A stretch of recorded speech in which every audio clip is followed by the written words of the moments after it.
If you spend time outdoors, you need to know about bear safety. Part of bear safety is hanging a food bag 15 feet off the ground and 5 feet away from the trunk of a tree. However, certain circumstances may lead you to ignore these rules.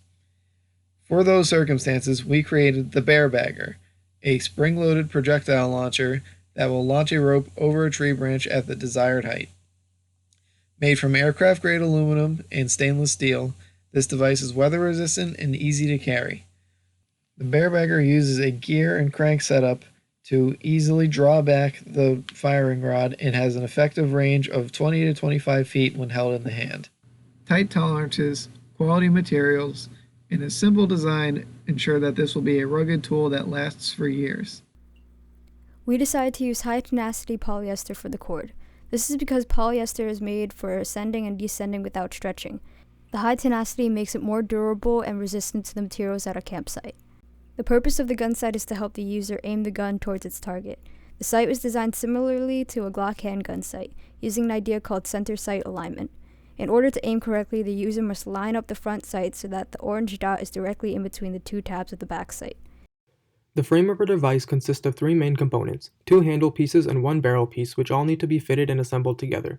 We decided to accomplish this by using bolts, as it allows for easy access to internal components during assembly and in the case of repair. We will be using 8 1/4-inch grade 2 threaded steel bolts that are zinc coated, as they have high strength and are corrosion resistant, making them perfect for harsh weather environments. From our calculations, we found that the maximum shear force the bolts can withstand with a factor of safety of 3 is 364.4 pounds. Since the maximum force the bolts will experience in our device is 75 pounds during spring loading, we can be confident that the bolts will not fail.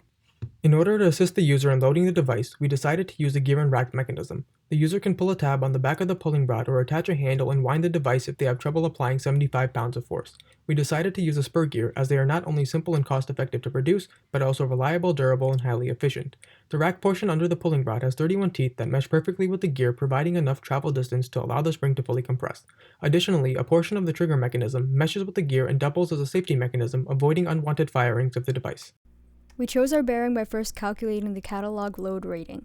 As long as the manufacturer dynamic and static load ratings are bigger than the rating that we calculated, the bearing was deemed as safe to use. We also chose the bearing to be around the same size as our CAD model for convenience. For the welding process, we are using an E80 electrode 3/16" fillet weld on the pull tab done to the gear rail. We will be modeling this under a static loading condition of 0.075 kips or 75 pounds because the spring is rated for a 75-pound compression. With a safety factor of 12, it is easy to see that the weldment will not break and it will not shear off. Moreover, at the end of the day, we will be using heat treatment of the weldment to relieve residual stress on the welding that may occur due to clamp forces and various other forces during the welding process.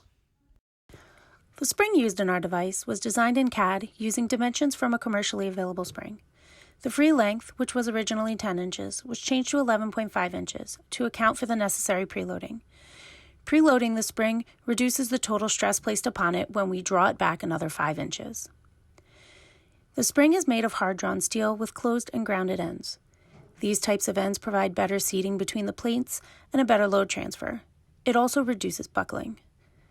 The factor of safety for our spring was calculated to be greater than 1 using 3 different methods, the Goodman, Gerber, and Sine methods. A factor of safety greater than 1 predicts infinite life, which is what we needed for our spring. As you can see, we ran the simulation on the projectile, and we got pretty much good results. As you can see from the strain diagram, we only have a little bit of strain at the tip, and this is from the drop test. Assuming that the projectile lands on the tip, which is highly unlikely due to its launch format. And we have the stress diagram. It shows the stress diagram, and as you can see also for the stress diagram, it's pretty much within range. We have a material of cast alloy steel because of its high yield strength of 62.4 megapascals. So we're pretty much in the good range all through for the projectile.